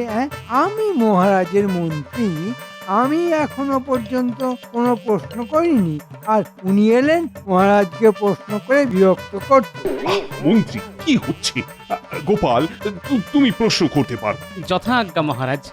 আসলে আমি জানতে চাইছিলাম, কি এমন স্বপ্ন দেখেছেন যার জন্য আপনি এতটা উতলা হয়ে আছেন? কাল রাতে একটা স্বপ্ন দেখেছি। আহা, কি স্বপ্ন দেখলাম! আমি মেঘের প্রাসাদে বাস করছি, আমি মেঘের উপর বসে বসে আকাশে উড়ছি, মেঘের জলে স্নান করছি, মেঘ আমাকে উপরে নিয়ে যাচ্ছে, আরো উপরে। মেঘের পিঠে বসে আমি কালিদাসের মেঘদূত কাব্য পাঠ করছি। আহা, আমার যদি এরকম একটা মেঘের প্রাসাদ থাকতো, কি যে ভালো হতো বলো। কিন্তু এই জীবনে আর তা সম্ভব নয়। আমি জানি, সেই দুঃখে না মাঝে মাঝে আমার চোখ দিয়ে জল বেরিয়ে আসছে। গোপাল, ও গোপাল, মেঘের প্রাসাদে বাস করা আমার এই জীবনে আর হবে না। না মহারাজ, এই স্বপ্ন অনেকেই হয়তো দেখে, কিন্তু তা কি কখনো সত্যি হয়? স্বপ্ন আর বাস্তব তো দুটো আলাদা মনের অবস্থান। এই দুঃখটা সারা জীবন আপনাকে বয়ে বেড়াতে হবে মহারাজ। শুনতে খারাপ হলেও এটাই মহা সত্য কথা। জানি, তবু মন মানতে চায় না যে। বিজ্ঞানী, ও বিজ্ঞানী, তোমার কি মনে হয়? মহারাজের এই স্বপ্ন বাস্তব করা কিছুতেই সম্ভব নয়। আমার অপরাধ নেবেন না, যা সত্যি তাই বললাম। হ্যাঁ, ওই আর একজন মহাপণ্ডিত এসেছেন, এমনভাবে কথা বলেন যেন উনি সব জানেন, আর মাসে মাসে মোটা মাসোহারা নিয়ে বিজ্ঞান চর্চার নামে ঘুমো। বলি, না বলে দেওয়াটা তোমার পক্ষে খুব সহজ। কাজ করতে হবে না, আমাদের কাজ করে খেতে হয়, বুঝলে? গোপালের আদর্শ সাগরে জুটেছে। গোপাল যা বলে উনি ঠিক তাই বলে। এই মন্ত্রী, সোজা কথায় বলো তো, আমার এই স্বপ্নকে সার্থক করা কি সম্ভব না অসম্ভব? খুব সম্ভব। কেন অসম্ভব তা কি ওরা বলেছে? বলেনি, কারণ ওরা কিছুই জানে না। সব মূর্খের দলকে আপনি রাজসভায় জায়গা দিয়েছেন। এত কথার দরকার নেই। আচ্ছা, আপনি কি এই কাজটা করতে পারবেন? মানে মহারাজকে মেঘের প্রাসাদ বানিয়ে দিতে পারবেন? আমি তো এই কথাটাই বলতে চাইছিলাম। হ্যাঁ, আমি পারবো। মহারাজকে মেঘের প্রাসাদ আমি বানিয়ে দেব। সাবাস মন্ত্রী, সাবাস। আমি কারো মুখ থেকে এই কথাটাই শুনতে চাইছিলাম। গোপাল, তুমি আর বিজ্ঞানী এই বিষয়ে কোনো আর কথা বলো। মন্ত্রী যখন বলেছে ও পারবে, তখন ওর ওপরেই আমাকে আস্থা রাখতে হবে। তা মন্ত্রী, কবে থেকে তোমার কাজ শুরু হবে? একটা কথা আগেই বলে নি মহারাজ, এই কাজে খরচা কিন্তু প্রচুর, অনেক লোক লাগাতে হবে। আর কবে শেষ হবে সেটাও কথা দিতে পারছি, একটু কিন্তু সময় লাগবে। গোপাল যেন আমায় এ ব্যাপারে প্রশ্ন করে উত্ত্যক্ত না করে। গোপাল, তুমি কিন্তু এ ব্যাপারে একেবারে চুপ করে থাকবে। মন্ত্রীকে তার কাজ করতে দিও। আজ যা চাল চেলে এসেছি না, আর তোদের ভাতের অভাব হবে না। কি চাল মন্ত্রী মশাই? মহারাজের খুব শখ মেঘের প্রাসাদে থাকবেন, মেঘের পিঠে চড়ে ঘুরে বেড়াবেন। আমি সেই মেঘের প্রাসাদ বানিয়ে দেব বলে কথা দিয়ে এসেছি। সত্যি? আমাকে সেই প্রাসাদে একটা চাকরির ব্যবস্থা করে দেবেন? আমি মেঘের উপরে চেপে মহারাজের সেবা করব। আরে তুই মরকট না গাধা রে? মেঘের ওপর কোনো প্রাসাদ কখনো হয়? কোনোদিনও দেখেছিস? না, তা দেখিনি। তবে আপনি তো আর এমনি এমনি মহারাজকে কথা দিয়ে আসেননি। নিশ্চয়ই হয়, নইলে আপনি বলবেন কেন? আমি বলেছি মোহর জ্ঞানোর জন্য, যার ভাগ তোরাও পাবি, বুঝলি? আমরা পাবো কেন? দেখুন, কাজ না করে রোজগার করাটা আমাদের পোষাবে না। ওরা কাজ না করলে আমি রাখি তোদের? মহারাজকে ধোঁকা দেওয়ার জন্য তোদের মাটি কোপাতে হবে। মহারাজ জিজ্ঞেস করলে বলবি মাটির তলায় ভিত তৈরি হচ্ছে, ওপরে বিরাট প্রাসাদ হবে তো তাই। খবরদার, মেঘের প্রাসাদের কথা কাউকে বলবি না, লোকে কিন্তু মহারাজের কান ভাঙাবে। সব বুঝে গেছি, আর কিচ্ছু বলতে হবে না। আপনি নিশ্চিন্তে থাকতে পারেন। আচ্ছা বিজ্ঞানী, মেঘের ওপর প্রাসাদ বানানো কি সত্যি সম্ভব? গোপাল, তোমার মতো বিচক্ষণ লোক এরকম একটা বোকার মতো প্রশ্ন আমায় করছে? হ্যাঁ, না মানে আমি বিশ্বাস করি না এই কাজ সম্ভব, কিন্তু কিন্তু মন্ত্রী কি করে এত জোর দিয়ে কথাটা বললো যে এই প্রাসাদ ও তৈরি করে দেবে? নিশ্চয়ই ওর কোনো স্বার্থ আছে। তবে নজর রাখতে হবে, ঠিক সময়ে ঠিক খেলাটা খেলতে হবে। নজর কি করে রাখবো? মহারাজ তো তোমায় এ ব্যাপারে কোনো কথাই না বলতে বলেছেন। তাহলে? আচ্ছা, সবকিছুই কি মহারাজকে বলে করতে হবে? ঠিক সময়ে জানালেই চলবে। আমরা তো মহারাজের ভালোর জন্যই নজর রাখার কাজটা করছি। হ্যাঁ, তুমি ঠিক কথাই বলেছো। গোপনে নজর রাখতে হবে, যাতে মহারাজ জানতে না পারেন।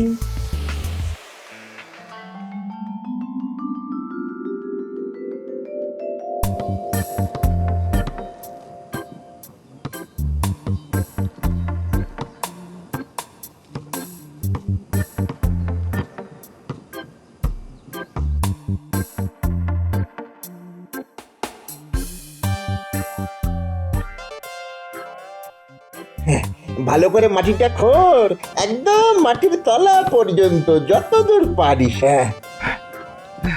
আচ্ছা, পাতালে চলে যাবো নাকি? হ্যাঁ, কিন্তু এইভাবে মাটি খুঁড়লে তো ওপরটা ফোঁপড়া হয়ে যাবে, ধস নামবে তখন। তাতে তোর কি আমাদের কাজ দেখাতে বলেছেন, কাজ দেখাচ্ছি ব্যাস।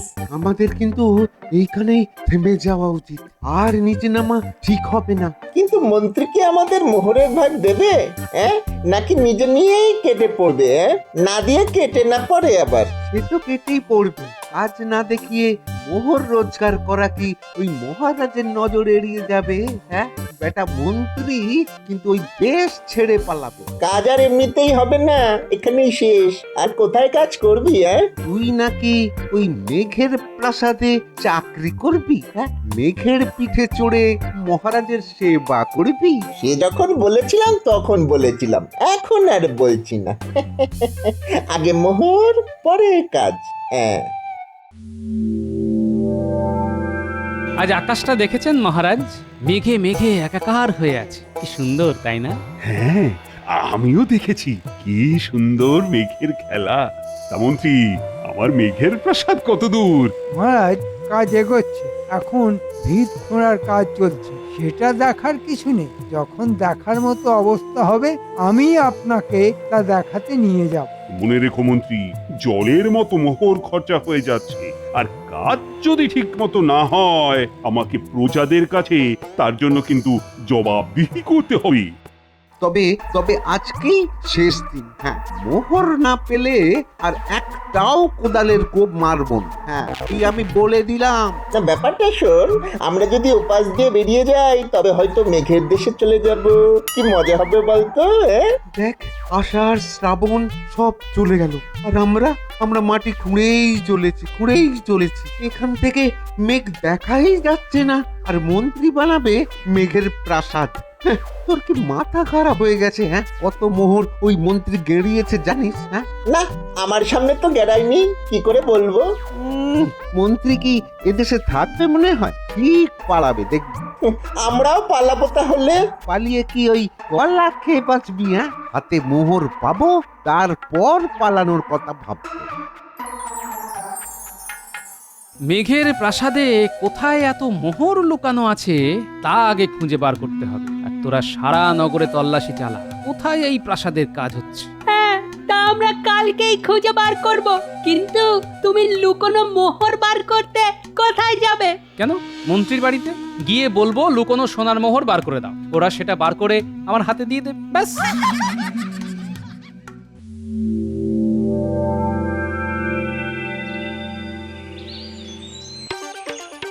মাগো, শেষ কবে খেয়েছি মনে করতে পারছি না, একটু অন্ন জল দেবে? ঈশ্বর তোমার মঙ্গল করবেন। আহা, কি চেহারা হয়েছে গো তোমার! এসো, দাওয়ায় বসো, আমি তোমার জন্য দুমুঠো ভাত ডাল নিয়ে আসি। ওষুধে কাজ হয়েছে, দেখি কোনো সংবাদ পাই কিনা।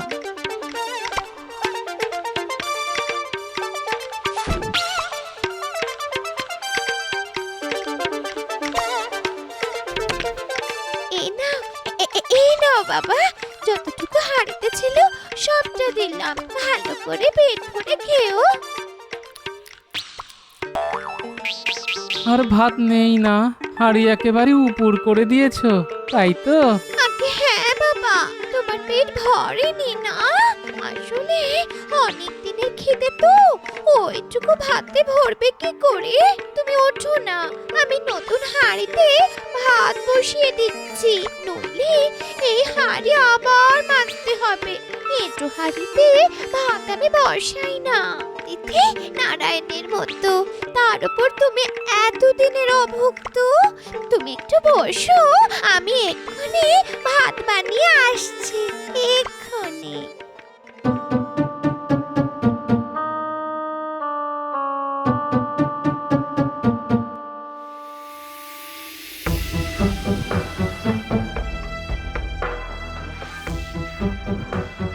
কি এখানে এত বড় গর্ত কোথা থেকে এলো? কাছে পিঠে কেউ নেই তো? তোমরা কে? এখানে কি চাই? জানো এখানে একটা রাজকার্য চলছে। রাজকার্য? এখানে রাজকার্য তো রাজসভায় হয়, তা এখানে কি হচ্ছে? দেখো, এত কথা বলতে পারবো না, মন্ত্রীমশাই বলতে বারণ করেছেন। হ্যাঁ, বাবা, একটা কুয়ো খুঁড়তে এত মোহর খরচা হয়ে গেল। আমরা কিন্তু এখনো কিছু পাইনি। মোহর তো সব নিয়ে গেছে মন্ত্রীটা, তবে কাল থেকে কাজ বন্ধ করে দেব। মোহর না পেলে কোনো কাজই হবে না, এ কথা তোমায় বলে দিলাম। হ্যাঁ হ্যাঁ, আমি মহারাজকে বলে দেব যে মন্ত্রী তোমাদের একটা মোহরও দেয়নি।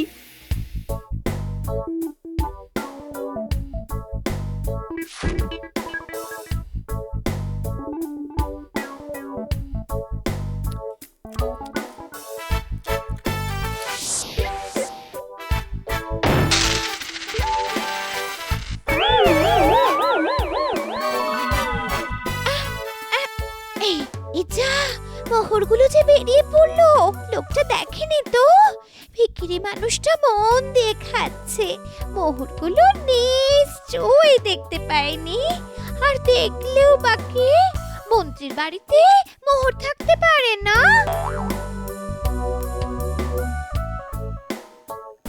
আচ্ছা, বুঝলাম, মন্ত্রীর বাড়িতেই এত মোহর লুকানো আছে। আর কিছু দেব বাবা? না না না, ঈশ্বর তোমার মঙ্গল করুন। আমি কতদিন বাদে একটু পেট পুড়ে খেলাম।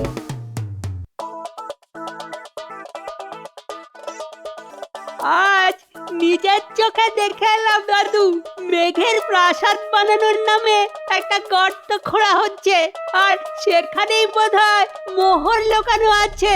না রে, মোহর আমি নিজের চোখেই দেখে এসেছি মন্ত্রীর বাড়ি।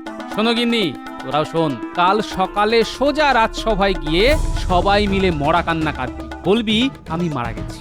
মহারাজ যেন দয়া করে আমার বাড়িতে আসেন, নইলে শেষকৃত্য সম্পন্ন করা যাচ্ছে না। মরণ নাকি? ও আমার মুখ থেকে বেরোবে না। হ্যাঁ ঠিক আছে, আমি বলবো আর তুমি শুধু কাঁদবে।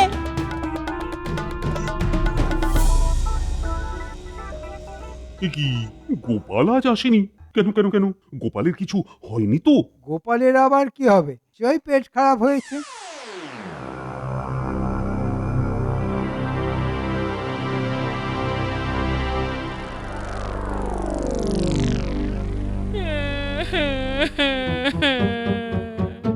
এ আমার কি হলো মহারাজ? আমি তো কখনো কোনো পাপ করিনি। ঈশ্বরে আমার কি করলো? কি হয়েছে? গোপালের কিছু হলো? আরে আমাকে শিগগিরই জানাও। দাদু আর নেই মহারাজ, দাদু আর নেই।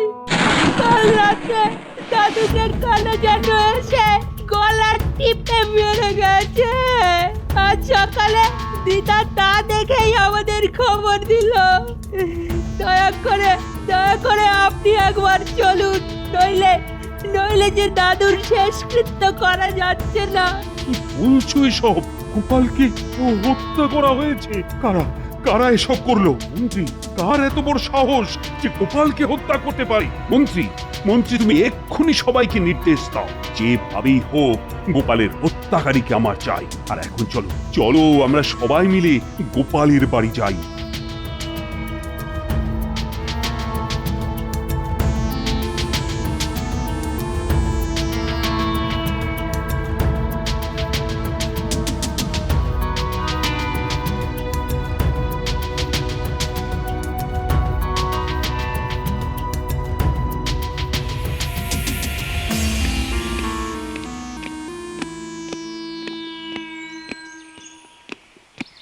মহারাজ, আমি কিন্তু আর এখানে নেই, মেঘের ওপর ভাসছি। আহা, মেঘের প্রাসাদ যে কি সুন্দর, তা কি করে আপনাকে বোঝাবো। কি শুনলাম তুমি আর বেঁচে নেই? আমার সঙ্গে তুমি মশকরা করছো? মহারাজ, আপনার সঙ্গে মশকরা করার স্পর্ধা আমার নেই, কিন্তু কাল রাতে স্বপ্ন দেখলাম আমাকে কারা যেন হত্যা করে এখানে শুয়ে দিয়ে গেছে। তারা আমার খুব উপকারই করেছে। আমি এখন মেঘের প্রাসাদে ঘুরে বেড়াচ্ছি। তার মানে তুমি বলতে চাও আমি মেঘের প্রাসাদে থাকতে পারবো না? কেন পারবেন না? তবে ইহজীবনে সম্ভব নয়। আমার মতো মরে গেলে তারপর পারবেন। মহারাজ, স্বপ্ন স্বপ্নই, তা কখনো সত্য হয় না। তবে আমার এত মোহর সব কোথায় কোথায় গেল? আপনি যদি আমাকে ইহজীবনে ফিরে আসার অনুমতি দেন তো মোহর কোথায় আছে তা বলতে পারি। আমি সব বুঝে গেছি। ওঠো ওঠো, এবার ওঠো। সবার আগে মহারাজ, আপনার মন্ত্রীকে এক্ষুনি গ্রেপ্তার করুন, তার বাড়িতে তল্লাশি নিন, ভাতের হাঁড়িগুলো ভালো করে খুঁজতে বলুন, সব মোহর পেয়ে যাবেন। পেয়ারা, আগে মন্ত্রীকে এক্ষুনি বেঁধে ফেলো, তারপর তল্লাশি।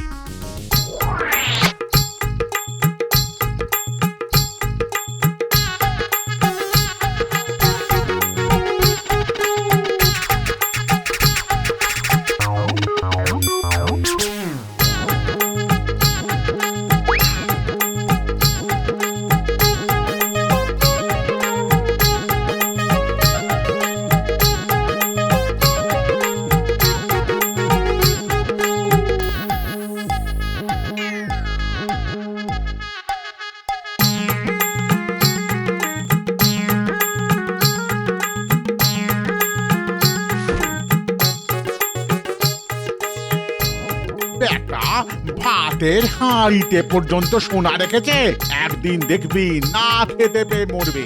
এমনকি পুরনো উনুনের মধ্যেও এই বেটার লোভের কোনো শেষ নেই। ভাগ্যিস কপাল ছিল। এরকম এরকম লোভী মন্ত্রীকে কি শাস্তি দেওয়া যায় বলতো গোপাল? সেটা আপনি ঠিক করুন মহারাজ, শত হলেও মন্ত্রীমশাই আমার সহকর্মী। ঠিক আছে, ও মেঘের রাজ্যে আমাকে নিয়ে যেতে চেয়েছে, ওকে সেখানেই পাঠানো হবে। রাজ্যের সবচাইতে উঁচু তাল গাছের উপর মন্ত্রীকে বেঁধে রাখলে মনে হয় ও মেঘের রাজ্যেই থাকবে। আমি মহারাজ আমার কাজ করেছি, এবার আমায় বিদায় দিন। বাড়ির সবাই আমার জন্য অপেক্ষা করছে। তোমার জন্য আমার এতগুলি মোহর ফিরে পেলাম, এর অর্ধেক তোমার। না মহারাজ, মোহরের প্রতি আমার কোনো লোভ নেই, আপনার সেবা করাই আমার কাজ। ওরে ওরে তোরা শাঁখ বাজা, বলি জ্যান্ত ভূত ফিরে এসেছে। উলুধ্বনি কর রে, ভূতের মাথা বলেই এত বুদ্ধি। জ্যান্ত হলে কি আর বাট পাট ধরতে পারত?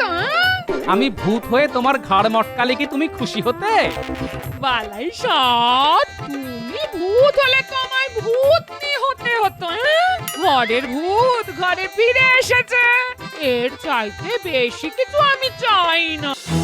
মন্ত্রী, আজ সকালে আমার বাগান থেকে 10 কাঁদি কলা খেয়ে গেছে বাঁদর। এর কিন্তু একটা বিহিত চাই মন্ত্রী।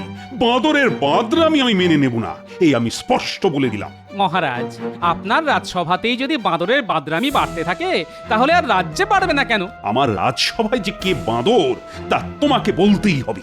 আমরা সবাই বাঁদর। গোপাল কিন্তু ঠিকই বলেছে মহারাজ, এই বিজ্ঞান বলছে মানুষের জন্ম বাঁদর থেকে। হ্যাঁ, তোমার এত বড় স্পর্ধা, তুমি আমাকেও বাঁদর বললে? শুধু আপনি কেন, আমার আপনার পূর্বপুরুষরা সবাই বাঁদর থেকেই এসেছে, যেমন ব্যাঙাচি থেকে ব্যাঙ। তার মানে আমার সভায় সবাই বাঁদর? আহ, এ তুমি কি বলছো গোপাল? আমরা সবাই বাঁদর।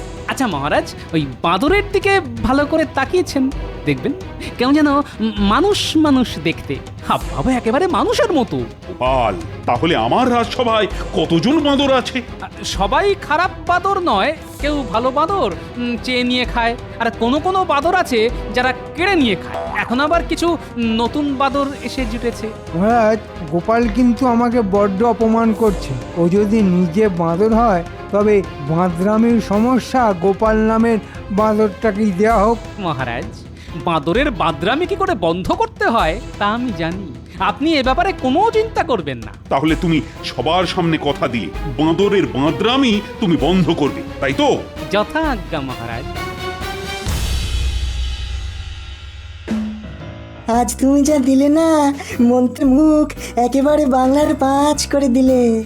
আমি তো কিছু মিথ্যে কথা বলিনি, বাঁদরকে বাঁদর বলেছি, ব্যাস, এটাই আমার অপরাধ। একটা কথা কানে এলো, আমাদের মন্ত্রী নাকি পা ভাঙা ভগবানের বাড়িতে রোজ যাচ্ছে। ব্যাপারটা কি বলো তো? কথাটা আমার কানেও এসেছে, তার কি করা যাবে? বাঁদর বাঁদরের কাছে যাবে, এটাই তো স্বাভাবিক। হ্যাঁ তা বটে, চড়ে চড়ে যদি মাস্তুতো ভাই হতে পারে তবে বাঁদরে বাঁদরে কেন মামা ভাগ্নে হবে না? তা বটে, এখন দেখা যাক মন্ত্রী কি খেলা খেলে।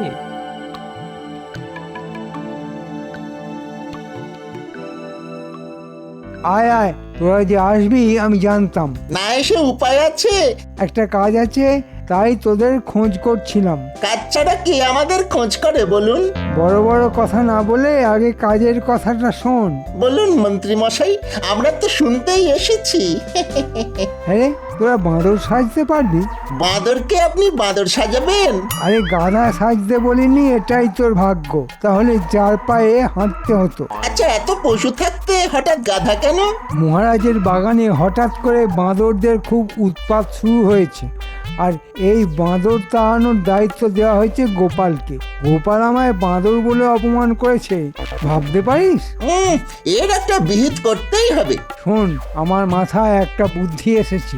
তোরা বাঁদর সেজে নগরের মানুষকে একেবারে নাজেহাল করে দে, দেখি গোপাল কি করে বাঁদর তাড়ায়। প্রথমেই হামলা হবে গোপালের বাড়িতে।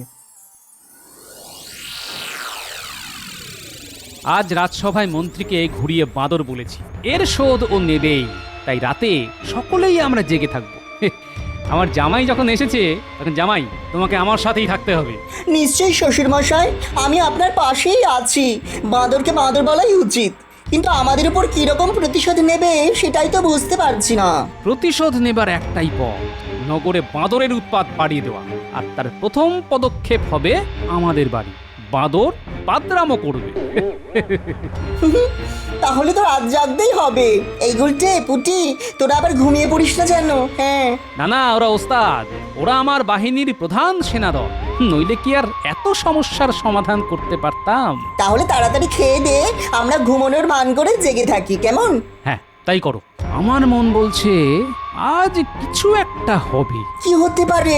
চুরি, ডাকাতি? না, তা এবার হবে না। এবার অভিনব কিছু একটা হবে। এই যেমন বাঁদর আসতে পারে। বাঁদর রাতের বেলায়? কখনো তো শুনিনি। না না, এটাই হবে তার কোনো মানে নেই, কিন্তু যেহেতু বাঁদর তাড়াবার ভার মহারাজ আমাকে দিয়েছেন, তাই আমি ধারণা করছি রাতে বাঁদরই আসবে। এই বাঁদর ধরা সবার পক্ষে সম্ভব নয়। এটা ঠিক বলেছেন শ্বশুর মশাই, সবার পক্ষে সম্ভব নয়, কিন্তু আমার মনে হয় আপনার কথাই ঠিক। মন্ত্রী বাঁদর সাজিয়ে কাউকে না কাউকে এখানে পাঠাবে। ব্যাটাকে একবার হাতে নাতে ধরলে বৃন্দাবন দেখিয়ে দেবো। হ্যাঁ, বাহ, চমৎকার। কে বলবে তোরা মানুষ? হ্যাঁ, তা তো বলবেনই। বাদর সাজার চাইতে ভূত সাজা অনেক সম্মানের ছিল। না মরা পর্যন্ত ভূত হবে কি করে? তার থেকে বাঁদর হওয়াই ভালো। সে তো আপনি বলবেনই। আমরা চোর বলে যেন আমাদের কোনো জাত নেই, না? আমি তো আর তোদের বাঁদর বলিনি। যে বলেছে তার বাড়ি একেবারে তছনছ করে। কে বলেছে? গোপাল? হ্যাঁ রে, মহারাজকে বুঝিয়েছে আমাদের বাপ ঠাকুর দ্বারা নাকি বাঁদর ছিল। কি সাহস, বুঝেছিস? বেটার এত সাহস, আপনার বাপকে বাঁদর বলেছে? আরে আমার বাপকে শুধু নয়, তোর বাপকেও তাই বলেছে। আমার বাপকেও বাঁদর বলেছে? আচ্ছা, আমার নাম কি মহারাজের সামনে বলেছে? একেবারে মহারাজের সামনে। যা অপমান করলো তোকে, বাপরে! আমি হলে তো গোপালকে মেরেই বসতাম। শুনলি ঘটা, গোপাল একদম মহারাজের সামনে আমাদের নাম বলেছে। ও কি যে আনন্দ হচ্ছে! মহারাজ আমাদের নাম জানতে পেরেছেন। ও মন্ত্রী মশাই, মহারাজ যখন আমাদের চেনেই, তখন একটা চাকরি যদি জোগাড় করে দেন তো আর চুরি করে খেতে হবে না। হ্যাঁ, তা আমি দিতেই পারি, কিন্তু মহারাজের চিড়িয়াখানায় বাঁদর সেজে থাকতে হবে। পারবি?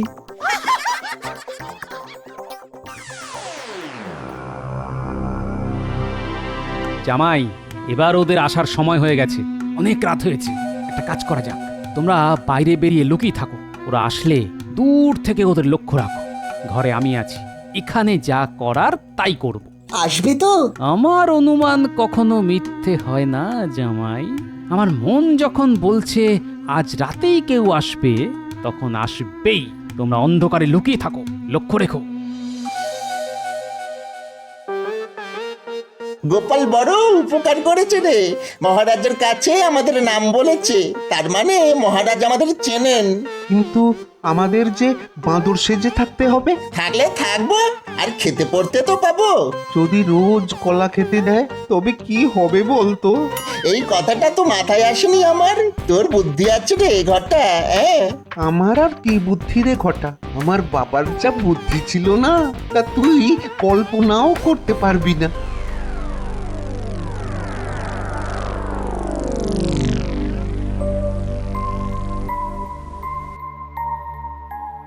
শুনলি গুলটে, বাঁদরকে কখনো বাংলা কথা বলতে শুনেছিস? দাদু তাহলে ঠিক কথাই বলেছিল, এরা বাঁদর নয়, মানুষ। দাঁড়া, আমরা চুপি চুপি বাড়ির দিকে যাই।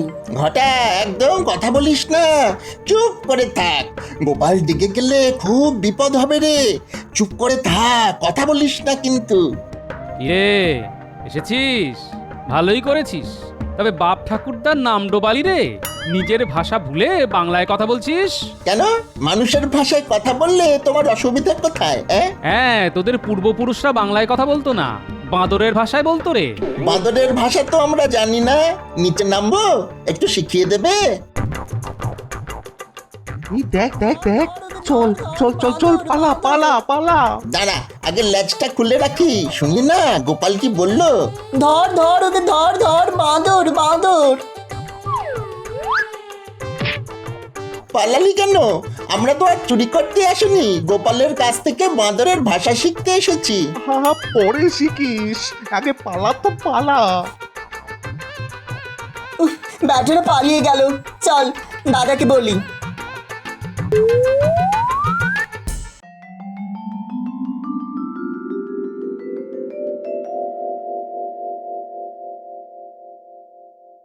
কি গোপাল, বাঁদরের কোনো খবর আছে? আগে অনেক কথা হয়েছে মহারাজ, একেবারে মানুষের ভাষায়। সে কি, বাঁদর কথা বলছে বাংলা ভাষায়? কেন, গোপাল বলে গেল আমাদের বাপ ঠাকুরদারা নাকি বাঁদর ছিল।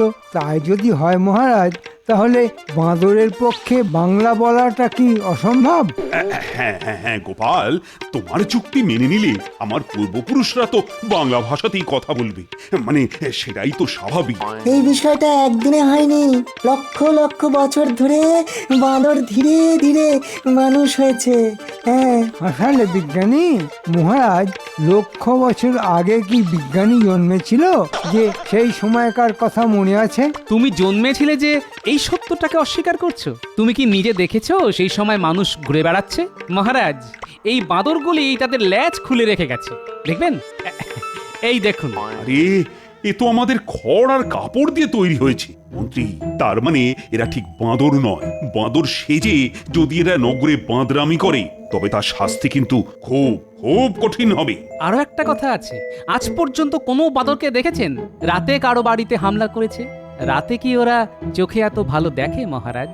আলবাত দেখে, আমার বাড়িতে একটা বাঁদর এসে মাংস ভাত খেয়ে গেছে। এবার শুনবো বাঘ এসে মন্ত্রীর বাড়িতে সরভাজা খেয়ে গেছে। হায় রে, জগতের কি হাল হলো! হ্যাঁ, না না না, আমি আর তর্ক করতে চাই না, আমি হাতে নাতে ফল চাই। বাঁদরের দলকে ধরতেই হবে। গোপাল, তোমার উপরই আমি এই দায়িত্ব দিয়েছি, সেটা কিন্তু ভুলে যেও না।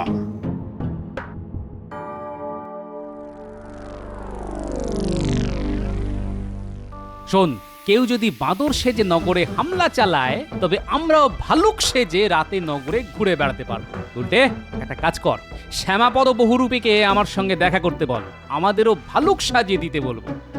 বাঁদরের সঙ্গে ভালুকের এবার লুকোচুরি খেলা হবে।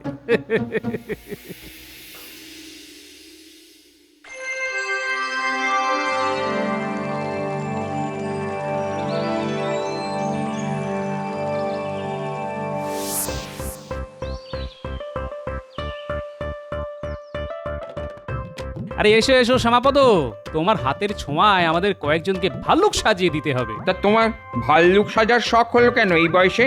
গিন্নি তো মিষ্টি খাওয়ানো বন্ধ করে দিয়েছে, তাই ভাবলাম ভাল্লুক সাজলে জমিয়ে মিষ্টি খেতে পারবো, তখন আর কেউ মানা করতে পারবে না। না বৌঠান, গোপাল ভায়া কোনো উদ্দেশ্য ছাড়া এমন কাজ করবে না, নিশ্চয়ই কিছু একটা মতলব আছে। হ্যাঁ, তা একটা আছে বটে, ভালুক সেজে বাদর ধরবো, বাঁদর, তবে শুনলাম নগরের নাকি বাঁদরের উৎপাত বেড়ে গেছে। কি ব্যাপার বলো তো? সে পরে বলবো, আগে একটা কথা বলো, তুমিও ভালুক সাজবে তো? আমাদের সঙ্গে বাঁদর ধরতে যাবে তো? নিশ্চয়ই যাব। হ্যাঁ, বাঘ হলেই যেতাম না, কিন্তু বাঁদর সে আবার কোনো প্রাণী হলো নাকি? ঠিক বলেছ, আমরাও বাঁদর।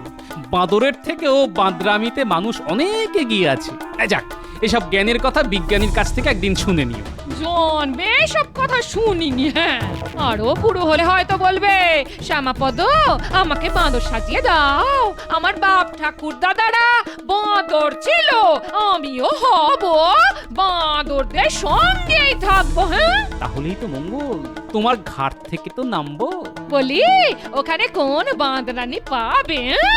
আমাকেই করতে হবে।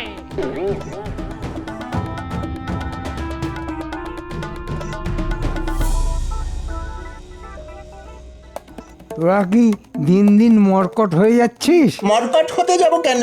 আমরা তো বাঁদর। আরে বাঁদরই যদি হবি তবে লেজটা ফেলে আসলি কেন? বা গোপাল যে বললো লেজটা রেখে যা, তাই তো রেখে এলাম। সর্বনাশ, তোরা আবার গোপালের সঙ্গে কথা বলেছিস? বারে, বাঁদর বলে কি কথা বলা বারণ নাকি? গোপাল তোদের গলা চিনতে পারেনি তো? আমাদের নিজের বলে কোনো গলা নেই, চোর তার উপরে বাঁদর, আমাদের কোনো একটা গলা থাকতে নেই, অনেক গলা নিয়ে চলতে হয়। থাক, আর ভূতের গলা করে কথা বলার দরকার নেই। আচ্ছা মন্ত্রী মশাই, ভূত কি বাঁদর ছিল? আমি জানি না, গোপালকে গিয়ে জিজ্ঞেস কর। সেটাই তো বলতে চেয়েছিলাম, কিন্তু এমন তাড়া খেলাম যে পালিয়ে আসতে বাধ্য হলাম। আর জিজ্ঞেস করে কাজ নেই, আজ কিন্তু বিজ্ঞানীর বাড়ি, কোনো কথা বলবি না, চুপ করে থাকবি।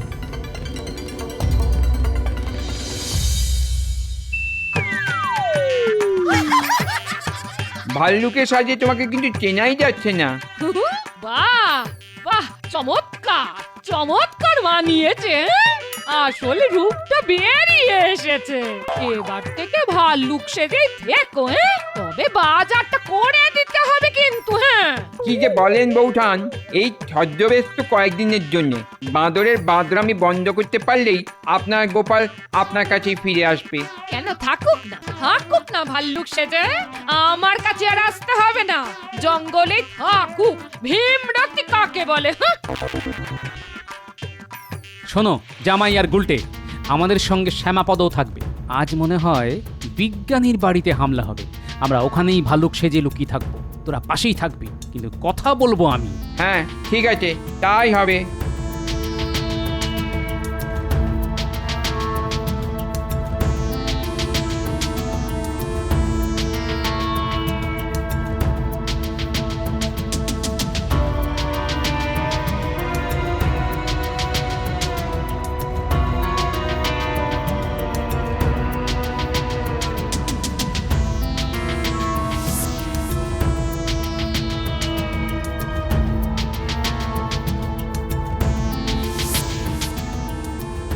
আমরা এখন বিজ্ঞানীর বাড়ির পাশে লুকিয়ে থাকবো। বাঁদর দেখলেই তাদের সঙ্গে ভাব জমাবো, ওদের কাছে আসতে দিতে হবে। তারপর যা করার আমি করব, তোরা শুধু ওদের তাড়া করবি না। ঠিক আছে। একদম কথা বলবি না, আমরা বাঁদর। যদি তাড়া খাই? ফ্যাচ ফ্যাচ করে মুখ ভেঙে যাবি, তাতে সবাই বুঝবে আমরা আসল বাঁদর। এই রে ঘটা, আমার লেজটা তুই আনিসনি? কি করে আনবো? মন্ত্রী তো তোকে নতুন একটা বানিয়ে নিতে বলেছিলাম না, আর তুই কিপটেমি করে বানালি না। এবার কি হবে? হ্যাঁ, আমি সামনে মুখ দেখাবো আর তুই পেছন দেখাবি, যাতে ওরা তোর লেজ দেখতে পায়।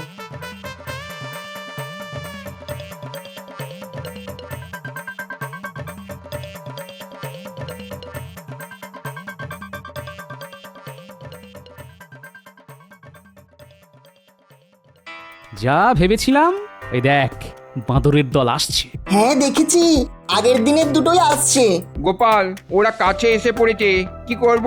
তুমি তো ভাই ভালুকের ডাক ছাড়তে পারো, একবার ছাড়ো তো দেখি। কে যেন ডাকলো, কে বলতো? ডাক শুনে মনে হচ্ছে তো কোনো জন্তু। এই কি হতে পারে বলতো? ওই দেখ আবার ডাকলো। আরে এটা তো ভাল্লুকের ডাক। এই নগরে ভাল্লুকও ঢুকে পড়েছে, সর্বনাশ হয়ে গেছে রে। এবার আমরা কি করব? এই বাদর, জানিস আমরা তোদের পূর্বের পূর্বের পূর্বের পূর্বের পিতৃপুরুষ।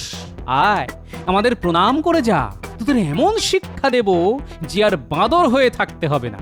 রোজ আমাদের সঙ্গে মাছ ভাত কাঁটা বেচে খাবি। বল রাজি থাকিস তো কাছে আয়, তোদের মন্ত্র দি, নইলে চিবিয়ে খেয়ে ফেলবো। দেখ ঘটা, এই ওরা আমাদের ভাষায় কথা বলছে রে। তার মানে সব জন্তুই বাংলা জানে, কিন্তু আমি যে বাঁদর নই তা তো ল্যাজ দেখেই বুঝে যাবে। তখন বলবি যে মন্ত্রী তোর ল্যাজ কেটে দিয়েছে। হ্যাঁ, মন্ত্রী যদি রাগ করে তাহলে তো খুব বিপদ। আরে ছাড় তো তোর মন্ত্রী। এই চারদিকে তাকিয়ে দেখ, ভাল্লুকগুলি আমাদের ঘিরে নিয়েছে। আর কোনো পথ নেই। আরে কাছে আয়, নইলে আমাদের রাগ হয়ে গেলে কিন্তু চিবিয়ে খেয়ে নেব। তোর লেজটা আমায় দিবি ভাই, আমি তোকে শোধ দিয়ে দেব। আগে ভালুক হয়ে নি, তারপর। আর শোন, মন্ত্রীর কাছ থেকে মোহরটা নিয়ে নিবি, নইলে আমার বড় ক্ষতি হয়ে যাবে। আয় বাবা, কাছে আয়, ক্ষমা না ভাল্লুক মহারাজ। আয় আয়, এই তোরা এক কাজ কর, এবার ওদের লেজ ছিঁড়ে তা দিয়ে ওদের বেঁধে ফেল। হ্যাঁ হ্যাঁ, তাই করছি।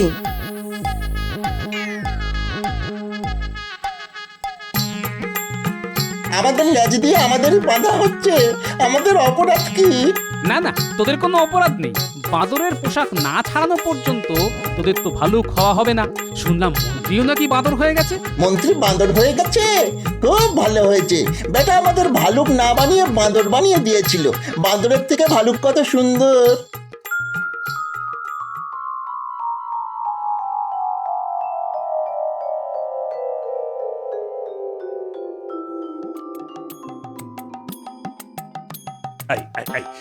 এটা কি মস্করা হচ্ছে? আমার রাজসভায় বাঁদর ভাল্লু কি করে ঢুকলো? প্রহরী প্রহরী, এদের ধরে চিড়িয়াখানায় নিয়ে যাও। আমাদের চিনতে পারছেন না মহারাজ? গোপাল, আরে আরে তুমি ভাল্লুক সেজে এসেছো কেন?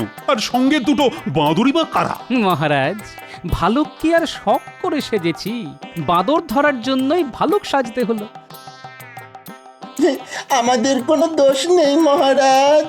মন্ত্রী আমাদের বাঁদর সাজিয়ে গোটা নগরে একটা গন্ডগোল বাঁধাতে চেয়েছিল। প্রথমেই গোপালের বাড়ি, তারপর বিজ্ঞানীর বাড়ি। কিন্তু গোপাল যে এমন একটা ভালুক সেজে আমাদের ধরে ফেলবে তা বুঝতে পারিনি।